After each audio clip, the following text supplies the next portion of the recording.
आज अचानक global markets में जो भारी गिरावट आई है, आइए सीधे उस पर बात करते हैं। बाजारों में एक झटके में जो ये लाल रंग छा गया है, इसके पीछे की असली वजह क्या है? इस एक्सप्लेनर में हम बिल्कुल सटीक विश्लेषण करने वाले हैं। तो सबसे बड़ा सवाल, अचानक से ये ग्लोबल मार्केट्स क्रैश क्यों हो रहे हैं? हर तरफ पैनिक का माहौल है और इसका सीधा जवाब जुड़ा है एक बहुत ही हाई प्रोफाइल कूटनीतिक बैठक से, जो दुर्भाग्य से पूरी तरह फेल हो गई। डोनाल्ड ट्रंप और शी जिनपिंग के बीच हुई इस मीटिंग से बाजारों को बहुत उम्मीदें थीं, लेकिन नतीजा बिल्कुल उल्टा निकला। इस एक्सप्लेनर में हम इन चीजों पर फोकस करेंगे। पहले देखेंगे ग्लोबल मार्केट क्रैश के आंकड़े, फिर मीटिंग से निकली 5 बड़ी निराशाएं, उसके बाद टेक और ट्रेड स्टैंड ऑफ, कच्चे तेल और महंगाई का खतरा, और आखिर में भारतीय बाजारों पर इस पूरे घटनाक्रम का असर। चलिए पहले हिस्से से शुरुआत करते हैं, ग्लोबल मार्केट क्रैश। सीधे उन नंबर्स पर चलते हैं जो इस खौफ को साफ दिखाते हैं। ये गिरावट वाकई काफी गंभीर है। देखिए, अमेरिका का डाउ जोन्स 450 से 500 अंक नीचे गिर गया है। नैस्डैक भी 1.25% यानी करीब 300 से 350 अंक टूट गया है। यूरोप की तरफ देखें तो जर्मनी का डैक्स इंडेक्स पूरे 2% यानी 500 अंक लुढ़का है। फ्रांस का कैक 40 1.5% से ज्यादा गिरा है और यूके का FTSE भी करीब 0.5% नीचे है। मतलब पूरी दुनिया के बाजारों में एक साथ भारी बिकवाली हो रही है। आखिर ऐसा क्यों हुआ? इसका कारण है बाजार की उम्मीदों और कड़वी सच्चाई के बीच का फासला।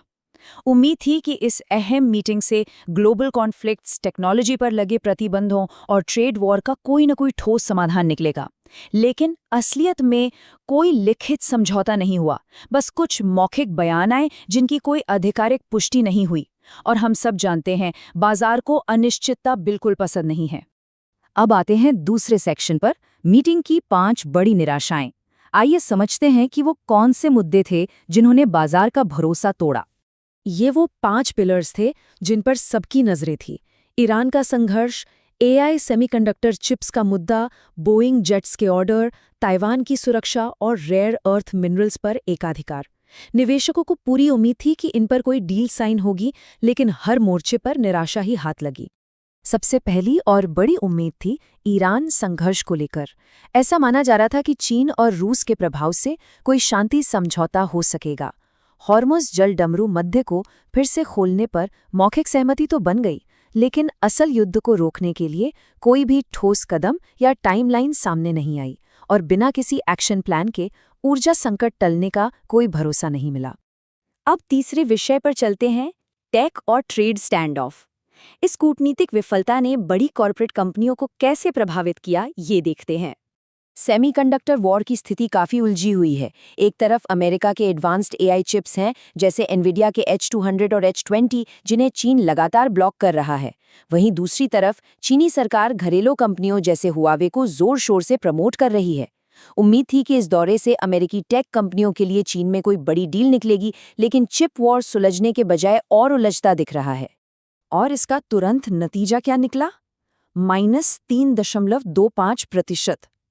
AI चिप्स पर किसी भी ठोस या लिखित समझौते के बिना एनवीडिया का शेयर बाजार खुलते ही 3.25% से ज्यादा टूट गया।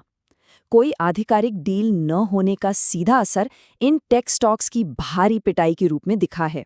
टेक के बाद बात करते हैं एविएशन सेक्टर की। डोनाल्ड ट्रंप ने दावा किया कि चीन 200 बोइंग जेट्स खरीदने के लिए तैयार है, लेकिन यहाँ ध्यान देने वाली बात यह है कि बीजिंग या शी जिनपिंग की तरफ से इस बयान की कोई भी पुष्टि नहीं की गई।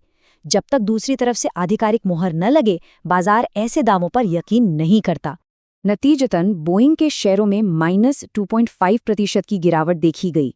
बाजार ने इस खबर को पूरी तरह नकार दिया और शेयर तुरंत 2.5% नीचे आ गया।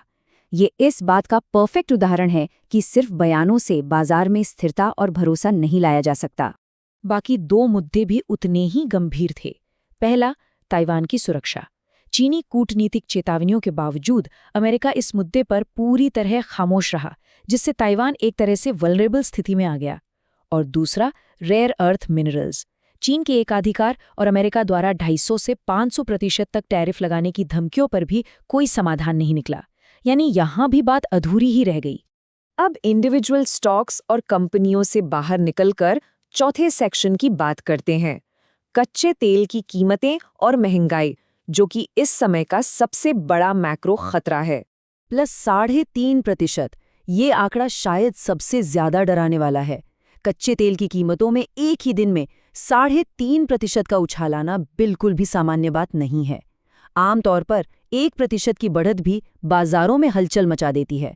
ये उछाल साफ इशारा है कि क्रूड ऑयल अब 110 से $120 प्रति बैरल के उस खतरनाक स्तर की तरफ तेजी से बढ़ रहा है। और इससे एक बहुत ही खतरनाक डोमिनो इफेक्ट शुरू हो गया है। इसे ऐसे समझिए, सबसे पहले जियोपॉलिटिकल शांति वार्ता फेल होती है, उसके बाद कच्चे तेल में 3% से ज्यादा का उछाल आता है। इससे ग्लोबल एनर्जी क्राइसिस और गहरा जाता है। फिर ईंधन महंगा होने से कंज्यूमर इन्फ्लेशन यानी महंगाई आसमान छूने लगती है। और सबसे आखिर में सेंट्रल बैंक्स जो ब्याज दरों में कटौती करने वाले थे, वो रेट हाइक यानी दरें बढ़ाने पर विचार करने को मजबूर हो जाते हैं। ये पूरी ग्लोबल अर्थव्यवस्था के लिए एक भयानक साइकिल है। अब आते हैं अपने आखिरी सेक्शन पर, भारतीय बाजारों पर असर। पूरी दुनिया में हाहाकार मचा है, लेकिन यहाँ की कहानी थोड़ी अलग है। यहाँ एक बहुत ही दिलचस्प कॉन्ट्रास्ट देखने को मिल रहा है। एक तरफ ग्लोबल मार्केट की रियलिटी में पैनिक, टेक कंपनियों की बिकवाली और महंगाई का डर हावी है, लेकिन दूसरी तरफ भारतीय बाजारों का रिस्पांस एकदम अलग है। इन्फोसिस और विप्रो के एडीआर चढ़ रहे हैं और गिफ्ट निफ्टी भी लगभग 100 पॉइंट की मजबूती दिखा रहा है। तो भारतीय बाजार इस ग्लोबल पैनिक के बीच हरे निशान में क्यों है? इसका सबसे बड़ा कारण ये है कि हमारा घरेलू आईटी सेक्टर अमेरिका और चीन के इस सीधे एआई सेमीकंडक्टर स्टैंड ऑफ से काफी हद तक इंसुलेटेड यानी बचा हुआ है। इस चिप वॉर में सीधे तौर पर शामिल ना होना शॉर्ट टर्म में भारतीय बाजारों के लिए एक बेहतरीन सुरक्षा कवच का काम कर रहा है। लेकिन क्या ये स्थिति हमेशा ऐसी ही रहेगी? सोचने वाली बात यह है कि क्या ग्लोबल महंगाई का ये लॉन्ग टर्म खतरा अंततः in short term local gains पर भारी पड़ेगा? अभी भले ही एक अस्थायी सुरक्षा दिख रही हो, लेकिन अगर दुनिया भर में कच्चा तेल लगातार महंगा होता है तो उसका असर आज नहीं तो कल यहाँ भी जरूर पड़ेगा। इस बड़े मैक्रो खतरे पर गंभीरता से विचार करने की जरूरत है। इस एक्सप्लेनर में जुड़ने के लिए बहुत बहुत धन्यवाद।